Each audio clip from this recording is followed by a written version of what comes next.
বাংলাদেশের একজন সুপরিচিত সমন্বয়ক হলেন শারজিস আলম। বর্তমানে কত টাকার মালিক শারজিস আলম? শারজিস আলমের স্ত্রী বাস্তবে কে? দেখলে অবাক হবেন। বিস্তারিত জানতে ভিডিওতে একটি লাইক দিয়ে শেষ পর্যন্ত দেখতে থাকুন।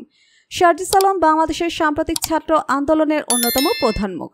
1998 সালে 2রা জুলাই পঞ্চগড় জেলার আটোয়ারী উপজেলায় জন্মগ্রহণ করেন।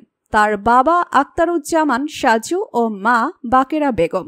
দুই ভাইয়ের মধ্যে শারজিস আলম বড়। ছোট ভাই শাহাদাত হোসেন সাকিব বর্তমানে ঢাকা কলেজে অনার্স করছেন। ঢাকার বিএফ শাইন কলেজ থেকে উচ্চ মাধ্যমিক সম্পন্ন করে শারজিস আলম ঢাকা বিশ্ববিদ্যালয়ের প্রাণিবিদ্যা বিভাগে ভর্তি হন। সেখানে তিনি স্নাতক ও স্নাতকোত্তর ডিগ্রি অর্জন করেন। শিক্ষা জীবনে তিনি বক্তৃতা ও বিতর্কে সক্রিয় ভূমিকা পালন করেন এবং ঢাকা বিশ্ববিদ্যালয়ের ডাকসু নির্বাচনে অমর 21 হল সংসদে প্যানেল থেকে সদস্য পদে জয়লাভ করেন। 2024 সালে শারজিস আলম বৈষম্য বিরোধী ছাত্র আন্দোলনের অন্যতম সমন্বয়ক হিসেবে আবির্ভূত হন। সরকারি চাকরিতে কোটার বিরোধিতা করে গড়ে ওঠা এই আন্দোলন পরবর্তীতে শেখ হাসিনা সরকারকে ক্ষমতাচ্যুত করার আন্দোলনের রূপ নেয়। জুলাই মাসের মাঝামাঝি সময়ে তিনি এবং আরও কয়েকজন ঢাকা বিশ্ববিদ্যালয়ের ছাত্র পুলিশি হেফাজতে আটক হন, যা থেকে জাতীয়ভাবে পরিচিত করে তোলে। 2017 সালে ঢাকা বিশ্ববিদ্যালয়ে ভর্তি হওয়ার পর শারজিস আলম বাংলাদেশ ছাত্রলীগের সাথে যুক্ত হন।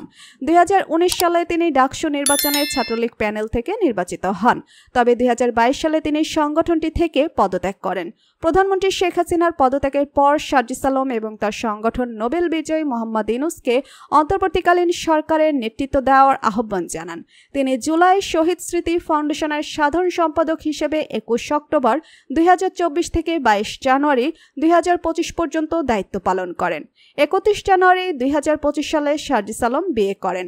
তার স্ত্রী আয়েশা জাহান রাইতা একজন কোরআনের হাফেজা এবং বরগুনা কলেজিয়েট মাধ্যমিক বিদ্যালয়ের ছাত্রী। বিয়ের অনুষ্ঠানটি গাজীপুরের রাজেন্দ্র রিসোর্টে পারিবারিকভাবে সম্পন্ন হয়। শারজিস আলমের এই যাত্রা ছাত্র আন্দোলন থেকে জাতীয় নেতৃত্বে তার উত্থানের প্রতিফলন। তার ভবিষ্যৎ কর্মকাণ্ড দেশের রাজনৈতিক প্রেক্ষাপটে গুরুত্বপূর্ণ ভূমিকা পালন করবে বলে আশা করা যায়। প্রিয় দর্শক, সমন্বয়ক শারজিস আলমকে আপনাদের কাছে কেমন লাগে? যে কোনো নিউজ সবার আগে পেতে ভিডিওতে একটি লাইক দিয়ে চ্যানেলটি সাবস্ক্রাইব করুন। ধন্যবাদ।